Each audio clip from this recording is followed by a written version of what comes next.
"We found someone better than you." Logan said it with a smile, like he was giving me good news instead of ending my 13-year career at Steelcore Industries. "I'm Mason Rodriguez, 51 years old, and I'd just been called into his office with no warning, no agenda, just a quick wave like he needed me to confirm a production number. He didn't offer me a seat. The sentence hit before I could even close the door. No build-up, no explanation, just clean execution delivered in that steady voice that suggested this had already been rehearsed, maybe even enjoyed. Logan smiled, polite and contained, as if this were a routine update and not the removal of a human being. He framed it as efficiency, cost reduction, strategic alignment. The role, he said, had stabilized. Anyone competent could handle it now. He said that last part with confidence, the kind that comes from never having done the work yourself. "I've spent 13 years inside this manufacturing operation, building systems no one bothered to understand. As long as the production numbers stayed green and the EPA stayed happy, I didn't just manage chaos, I prevented it.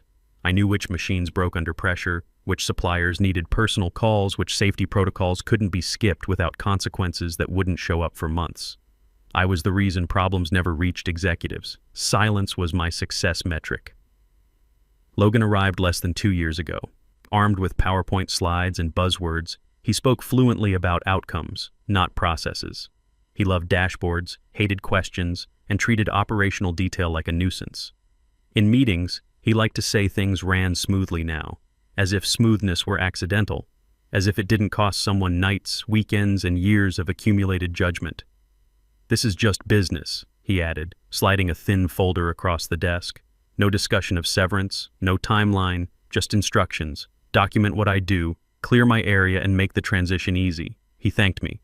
Actually thanked me. I didn't raise my voice, I didn't defend myself. I stood, nodded once, and walked out. Shock hit me first, then something colder. Not sadness, disrespect. Halfway back to my desk, it hit me. The timing wasn't coincidence. Today was Thursday. The EPA audit was Monday, the one I'd quietly prepared for over 3 months. Logan had fired the foundation 2 days before the inspection, and he thought he'd cut costs. I didn't build this system all at once. It took 13 years of fixing what everyone else stepped around.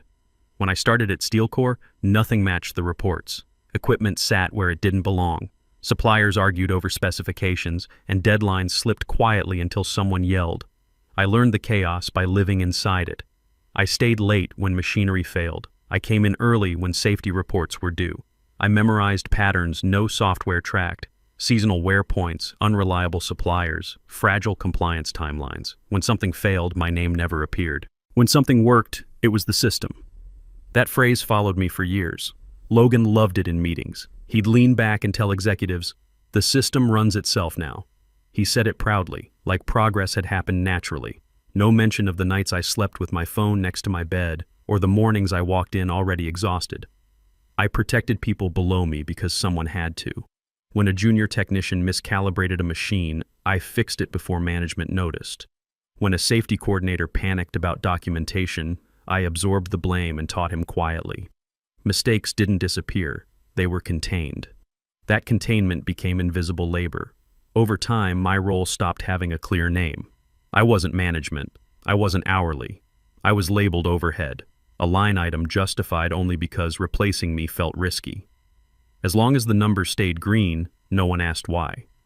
Logan never asked how the system worked. He asked for summaries, decks, and clean charts. I delivered them because accuracy mattered. Each report stripped context until complexity looked simple. The simpler it looked, the easier it was to dismiss. Looking back, the irony is how stable everything appeared from the outside. EPA auditors stopped asking hard questions. Suppliers trusted our timelines.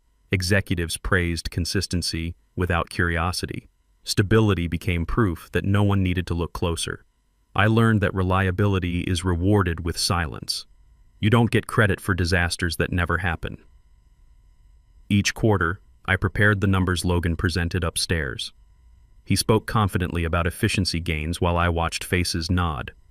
No one asked who corrected the data at midnight. No one wondered why certain risks never surfaced. My contribution stayed nameless by design. By the time Logan decided I was replaceable, the story had already been rewritten. In his version, the system existed first and I merely occupied a seat. That narrative made the cut feel reasonable. It made my decade plus of work sound like maintenance instead of creation. And maintenance, he believed, should be cheap. That belief set the stage for everything that followed. Then came what he called the transition. Logan stood by my desk and said it casually, smiling. "Before you leave, write everything down for your replacement. Everything." I asked how much time I had. He checked his watch. "End of the day should be enough," he said. He reminded me I'd always said the system was straightforward. I hadn't. He had. That was the moment the unfairness sharpened into something precise. 13 years of judgment, relationships, and accumulated knowledge compressed into an afternoon assignment, not because it was possible, but because admitting otherwise would mean admitting I mattered. And that was the one thing he refused to do. I sat down and opened a blank document because that was what I'd been told to do. Write it all out. Make it easy. At first I tried. I listed suppliers by name, then paused, realizing names meant nothing without history. I wrote maintenance schedules, then stopped because the real schedule lived in my head. The one that adjusted automatically when seasons changed, when equipment aged, when certain vendors quietly cut corners.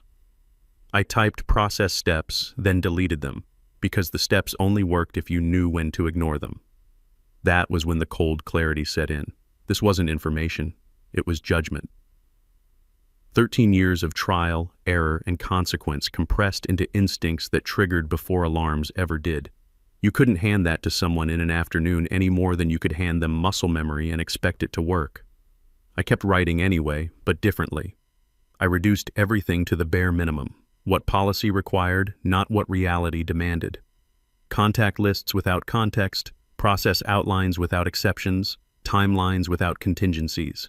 Enough to say I complied, not enough to pretend I'd transferred something that had never lived on paper. I wasn't being cruel.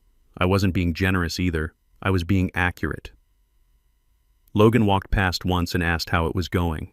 "Almost done," I said. He nodded, satisfied, already convinced he'd solved the problem.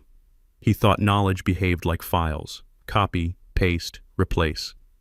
I didn't argue. There was no point. As the hours passed, I noticed something strange.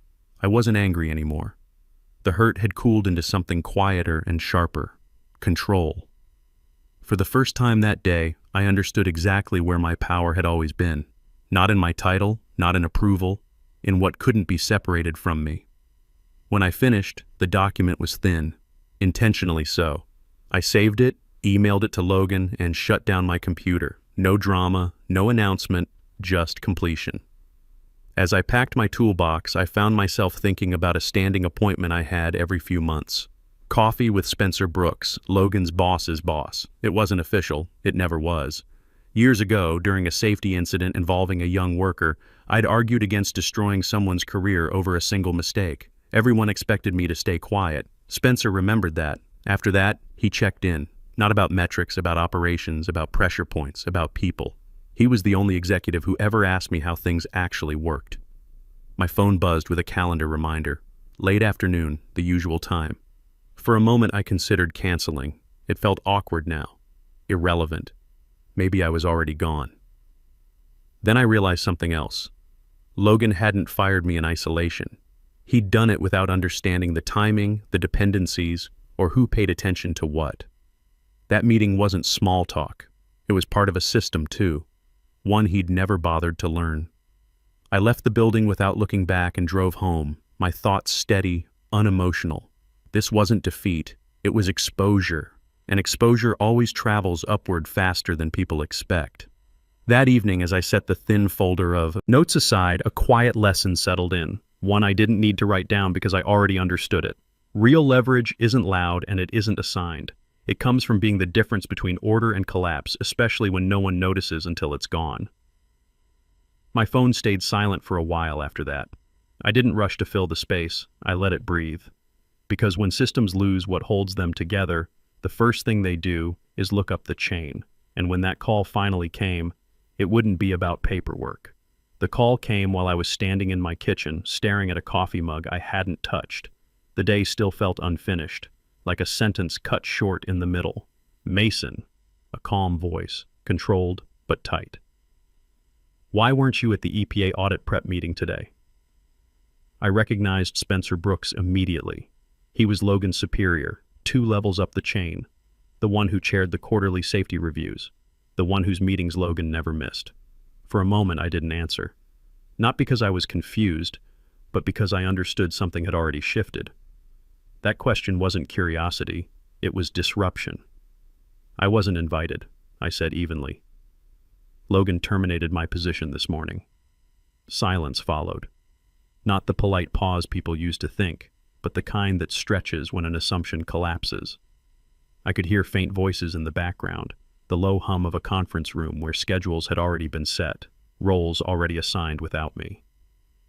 "He did what?" the voice finally asked. The tone was different now, sharper, alert. "He said they'd found someone better," I replied, "and cheaper." Another long silence. I imagined eyes lifting from papers, someone gesturing for the room to hold. Whatever Logan had explained to them earlier wasn't aligning with this version. For the first time that day, my absence had weight. "You're listed as lead coordinator on the audit," Spencer said slowly. "You've always been." "I know," I answered. "I was planning to attend until this morning." There was a breath on the other end, measured but heavy. I could almost hear the recalculation happening. This wasn't about me anymore. It was about process, about exposure, about how a critical role could vanish hours before a high-stakes audit without anyone above Logan knowing. "I need you to stay available," he said. "Don't go anywhere." The line went dead. I set my phone down and waited. I didn't feel relief. I felt distance. The story was no longer mine to carry alone. It had entered a larger system, one with rules Logan had ignored. 20 minutes later, my phone rang again. This time it was HR. The woman introduced herself carefully, as if each word needed permission before leaving her mouth. She asked me to confirm my employee number, then the time of my meeting with Logan, then the reason given for my termination. I answered plainly, no emotion, just facts. "I'm reviewing the file now," she said. I heard typing, then a pause, then more typing, faster this time. "Did Mr. Walsh provide you with formal documentation?" she asked. "No." "Severance details?" "No." "Written cause? Performance citations?" He said cost reduction. The silence returned, but this time it was procedural. I knew that sound. It was the sound of a checklist failing quietly. "Thank you for confirming," she said at last. "Please remain reachable." When the call ended, I leaned back against the counter and exhaled for the first time all day. Not because I felt saved, because I felt seen from above. An hour later, Logan called. His voice was different now, strained, controlled too tightly. "There's been a misunderstanding," he said. "We need to talk." I let him speak. "The termination wasn't properly authorized," he continued. "HR flagged it. The audit, it created confusion. We need you back immediately." Back. Not respected. Not acknowledged. Back. Like a misplaced tool returned to its drawer. "What about the person who was better?" I asked. A pause. Shorter this time. "That didn't work out," he said. "Look, this was a judgment error. It happens. Not to him. It didn't. Until now." "I'll think about it," I replied, and ended the call before he could regain momentum. I stood there afterward, phone still warm in my hand, aware of the quiet reversal unfolding. Logan thought power lived in authority, in signatures, in confidence. But authority only worked when it aligned with structure. And structure had just noticed it was missing a load-bearing piece. I hadn't argued. I hadn't demanded anything. I hadn't needed to. The call had already done the work. Somewhere above Logan, the story was being retold, this time without his edits. And once power starts moving upward, it doesn't stop to ask permission from the person who caused the shift. The first call came early the next morning, before the day had fully decided what it was going to become. A maintenance supervisor spoke fast, words tripping over each other. The main hydraulic press was making sounds it shouldn't make. The diagnostic system showed everything normal, but reality didn't agree. Production line 2 was down. I gave him a short answer. Where to check, what to adjust, and hung up before he could ask anything else. I told myself it would stop there. It didn't. By mid-morning, my phone had become a quiet emergency line. A supplier called asking why an order had tripled without notice. Another wanted to know why their delivery window had shifted by 2 weeks. Someone from quality control left a message saying parts were failing inspection at twice the normal rate. I answered selectively, briefly, enough to prevent collapse, not enough to restore balance. Each response was precise, stripped of explanation. I wasn't solving problems anymore, I was slowing damage. Logan called before lunch. "This is spiraling," he said, skipping greetings. "Nothing is lining up. Reports say one thing, the floor shows another. That was always the first sign. When the reports stop matching the ground, the system has lost its translator." He tried to regain control by issuing directives: move inventory, freeze orders, escalate everything. The more he pushed, the worse it became. Without understanding sequence, urgency only creates noise. Another supplier called me directly that afternoon. We'd worked together for 8 years. He didn't ask how I was. He didn't mention Logan. He just said, "I don't know who's in charge anymore." That sentence carried weight. I gave him a minimal answer, enough to keep the relationship intact without stepping back into the role fully. By the end of the day, Logan sounded exhausted. His voice had lost its edge, replaced by strain. He asked me questions he'd never bothered to ask before. Why certain materials couldn't be stored together, why some equipment needed daily checks instead of weekly ones, why timelines slipped when everything looked correct on the computer. I didn't explain. I answered only what was asked, never what was implied. There's a lesson I learned in that space, watching everything tighten without snapping. Helping doesn't always mean fixing.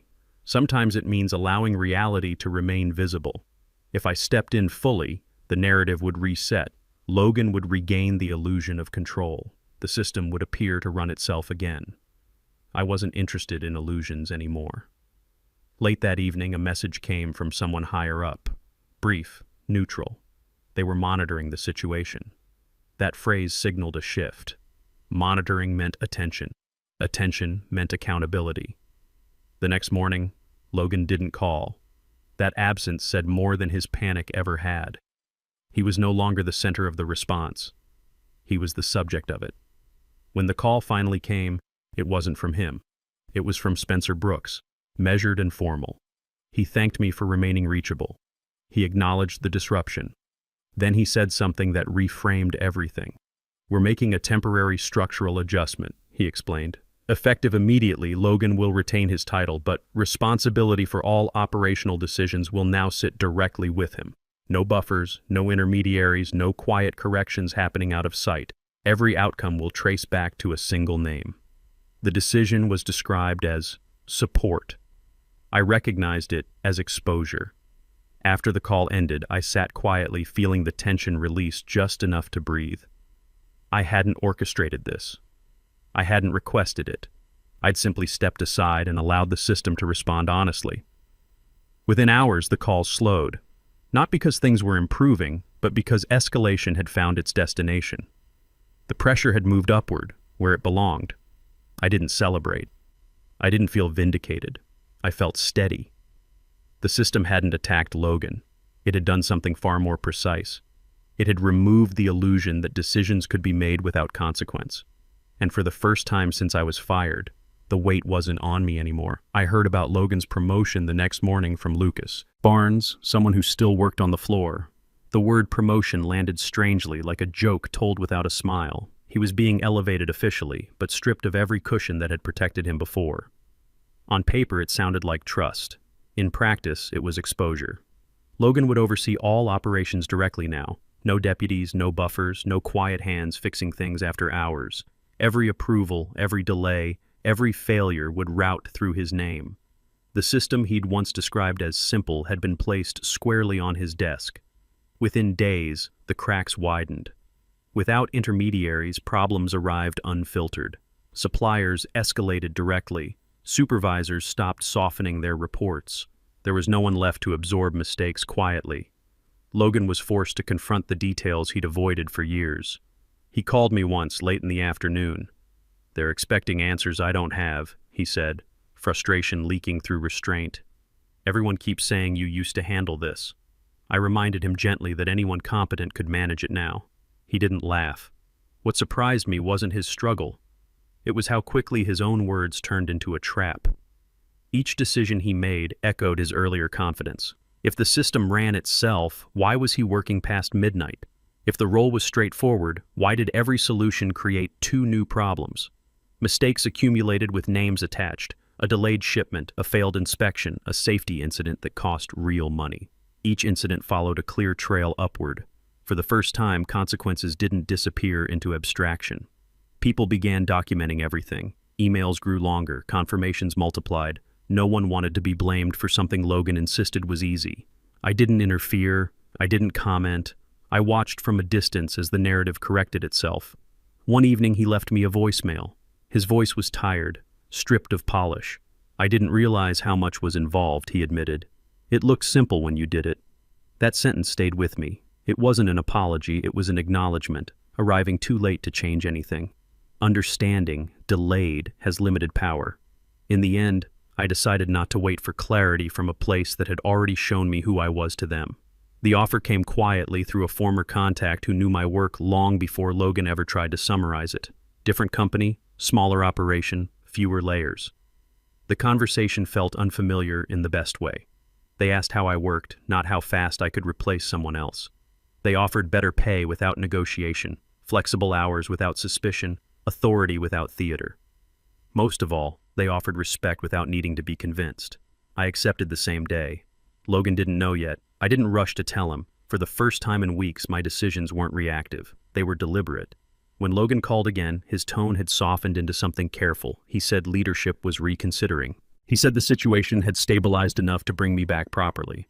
He mentioned adjustments, recognition, even growth. I listened because listening no longer cost me anything. I'm not coming back, I said evenly. He tried again, adding urgency. He framed it as unfinished business, as loyalty, as mutual benefit. I recognized the pattern, the same language he'd used when he needed something fixed without acknowledging why it broke. I repeated myself, no explanation, no conditions. After the call ended, I felt lighter, not relieved, exact, decisive. There's a difference between escaping and choosing. I was choosing. My new role began the following Monday. The facility wasn't perfect. Processes were loose. Documentation was incomplete. It looked familiar in a way that didn't frighten me. Chaos isn't intimidating when you know how to shape it. What surprised me was how present leadership was. They walked the floor. They asked questions and waited for answers. When I said something would take time, they believed me. That trust mattered more than the title. As weeks passed, something else began to happen. My phone rang with numbers I recognized, suppliers, long-standing relationships, people who had worked with me for years, not because they were assigned to, but because reliability creates its own gravity. They didn't ask about Logan. They didn't mention Steel Corps. They asked where I was now. At first, I redirected them politely. I explained I wasn't in charge of contracts anymore. I kept boundaries, but patterns repeated. They'd mention delayed payments, confusing instructions, missed windows. Then they'd pause and ask again, softer, "Are you somewhere we could work with?" I brought it up with my new leadership carefully, transparently. They listened. They asked questions. They made room. Within weeks, agreements shifted. Not aggressively, not dramatically, just logically. Suppliers follow stability. They follow people who understand their constraints and respect their timelines. The relationships had never belonged to the company. They'd belonged to the work. Word traveled faster than I expected. One supplier moved partial volume. Another followed, then another. No announcements, no statements, just decisions aligning quietly. Logan found out eventually. "You're pulling our suppliers," he accused during one final call. "I'm not pulling anyone," I said. "They're choosing." He went quiet. I let him.